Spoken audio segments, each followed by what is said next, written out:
Y como anunciamos antes del corte, ya lo tenemos en el piso y de manera exclusiva al candidato a diputado nacional Nicolás Mayoraz por La Libertad Avanza. Gracias, Nicolás, por estar con nosotros en Somos Ciudadanamente.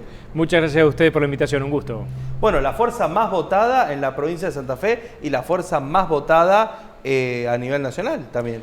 La verdad que sí, nosotros en Santa Fe esperábamos una muy buena elección, lo veníamos viendo a eso en los últimos días sobre todo, pero claro, un 35% en la provincia fue un número que también sorprendió, ¿no? Bueno, Nicolás, digo, las últimas declaraciones de Javier Milei con respecto, ¿no?, luego del resultado electoral, parecen bastante envalentonadas, ¿no? Digo, particularmente cuando especificó el tema del CONICET, ¿no? Generó bastante discusión y rechazo, sobre todo sobre los sectores universitarios, científicos. ¿Cuál es tu opinión con respecto a eso?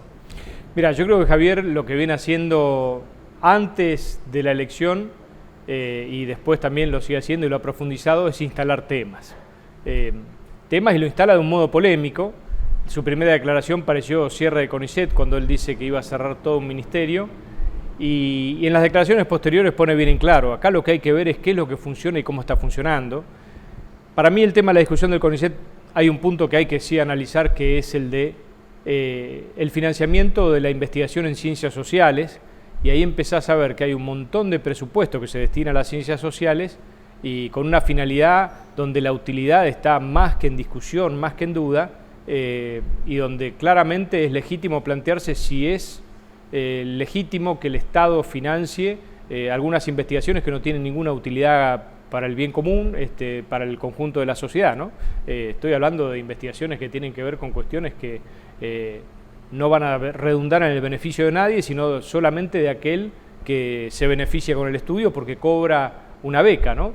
Entonces una pregunta, ¿por qué con nuestros impuestos le vamos a estar pagando la beca a un investigador que a lo mejor quiere saber el comportamiento de las personas que van a jugar al fútbol y tiran papelitos, por ejemplo, o tantas otras que han pasado por las redes sociales y que uno dice no hay ninguna utilidad práctica?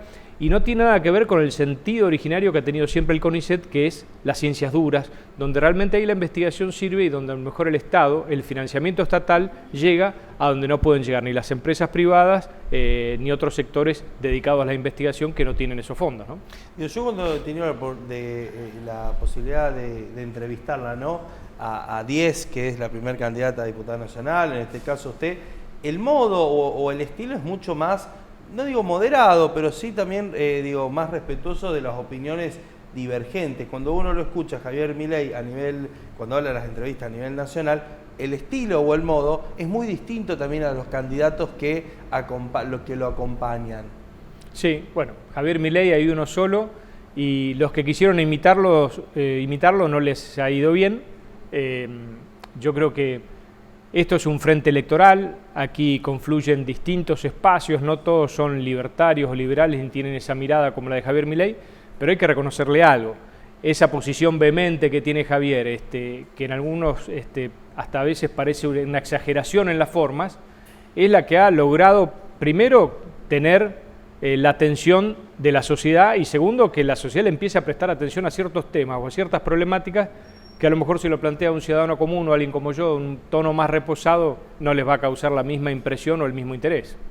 Con el tema, particularmente con el tema de la convertibilidad, ¿no?, de la dolarización, sí, de la economía. Ya hemos tenido algunos antecedentes y experiencias que no han llevado a buen puerto, ¿no?, sobre todo en la industria, sobre todo en los sectores más vulnerables. ¿Es posible la dolarización? Porque ahora ya Javier Milei, cuando ve la posibilidad que puede llegar a ser presidente de la Nación, dice, no, bueno, no va a ser el 11 de diciembre esta toma de decisiones, sino que va a llevar un proceso más largo. Hay un tono más también o una mirada donde con mayor nivel de realidad y menos exposición mediática, que es cierto, pero, ¿es posible que la Argentina dolarice su economía? Sí, yo creo que lo es. A ver, partamos de la siguiente base, ¿no? En realidad la economía argentina está prácticamente dolarizada. Es algo muy raro, pero Argentina es un país que piensa en dólares para ahorrar. Nadie ahorra en pesos, nadie cotiza sus bienes en pesos, lo hace en dólares, el auto, la casa. Uno viaja a Brasil, viaja a Uruguay, a Chile y le pregunta... Nadie sabe. No, nadie te toma en un restaurante dólares. No, ni sabe la cotización del dólar. Nadie sabe ni cuánto cotiza el dólar. Piensan en su moneda. Nosotros, por distintos motivos, uno de ellos creo que es la crisis recurrente, es la gente hace años que dice yo no confío en el peso. Entonces, Javier lo explica esto para mí de un modo clarito, ¿no? Yo tuve la oportunidad de ir a Mendoza el año pasado. Mendoza sacó el 44% de los votos.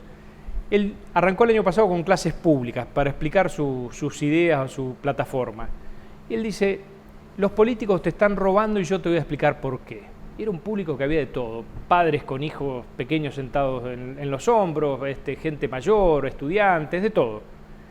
Y él te dice, los políticos tienen la maquinita de hacer billetes. Esa maquinita se llama el Banco Central. Y con eso te roban. Cada vez que ellos emiten un billete de 1.000 pesos, pongamos el ejemplo, el billete de 1.000 pesos que vos tenés en tu bolsillo, que te costó un montón ganártelo, vale menos. Y al día siguiente van y emiten otra vez, y tu billete vale otra vez menos. Eso es lo que genera la inflación y ese es el robo que te están haciendo. Por eso él dice, hay que cerrar el Banco Central y vamos a terminar con la inflación. Obviamente, si cerrás el Banco Central, terminás con la moneda peso. Todo esto que lo explica así didácticamente lleva todo un proceso. Javier hace tiempo dice que no se puede hacer de un día para el otro porque, a ver, no podés generar corridas bancarias, necesitas el circulante garantizado, varios motivos que va a llevar su tiempo hacerlo y obviamente va a tener que tener el acompañamiento de la sociedad que hoy parece darle el visto bueno, por lo menos en esta primera instancia electoral que tuvimos. Ese acompañamiento que vos ves, de la sociedad, ¿se traslada o no en la calle? Digo, el otro día vino Javier Milei, había unas 500, 600 personas acompañándolo en la ciudad de Rosario. Las veces que Mauricio Macri ha querido tomar decisiones, particularmente, o ejemplos con la educación pública, ¿no? Con el sistema nacional, se tomaron todas las facultades y todas las universidades del país. En eso porque la sociedad yo la veo con un mayor nivel de crispación o de conflictividad. Javier Milei ha tenido la gran capacidad política y electoral, es un animal político por naturaleza, de tomar ese enojo, esa bronca, esa irritación de la sociedad y trasladarla, como usted me dijo, en votos electoralmente. No solamente estoy enojado, sino que encuentro un sector electoral a quien poder referenciarme. Bueno, eso, ¿cómo usted lo ve, a la hora de la toma de decisiones? Yo creo que Javier Milei, a diferencia de lo que puede ser los casos que vos mencionás, tiene la convicción de hacerlo. Antes esa convicción no existía. Eran todos dubitativos. El gobierno Juntos por el Cambio fue un gobierno que no estaba ni convencido de lo que quería hacer. Javier Milei tiene la convicción y además, como bien señalás, tiene el apoyo, yo creo, popular y va a crecer ese apoyo de la gente en busca de esta solución. Porque la gente está cansada de ciertos discursos que te hablan de un Estado presente cuando en realidad estamos frente a un Estado inexistente. Entonces hay ahí también un clamor de la gente que Javier lo capta, pero no se queda en la protesta. Esto no es el enojo solamente o el voto bronca, esto es mucho más. Javier lo devuelve con una propuesta, entonces es un voto esperanzado. Por eso yo creo que va a estar el apoyo popular a Javier Milei, porque no es simplemente me pongo del lado de los enojados, del lado de los indignados, es me pongo para traer una solución y la propongo y la viene proponiendo desde hace un año y por eso creo yo que tiene todo ese apoyo, ¿no? Yo no quiero hacer propaganda, ni nada por el estilo, pero él mismo dijo, la gente elige Coca-Cola y no Manaos, no porque Manaos sea mala, ni porque Coca-Cola sea la mejor, para aclararlo, pero son palabras de Javier Milei, dice, la gente elige Coca-Cola y no elige Manaos. Patricia Bullrich en este panorama queda bastante desvirtuada, porque los votos de Larreta, mismo Javier Milei dice, se siente más identificado con Massa, y los votos de Patricia Bullrich, ella misma es una copia mía, no es el original. Entonces en esta contienda quedaría solamente el peronismo con Sergio Massa, que tiene una identidad propia, y lo que no es peronismo en este caso sería Javier Milei con La Libertad Avanza.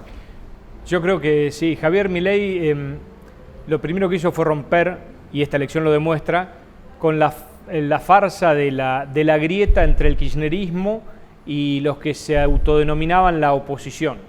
Hoy quedó claro que la sociedad elige como opositor a Javier Milei más que a Juntos por el Cambio. Patricia Bullrich tuvo 16 puntos, Javier tuvo 30 a nivel país, con lo cual está duplicando casi en la cantidad de votos, y creo que él es la oposición.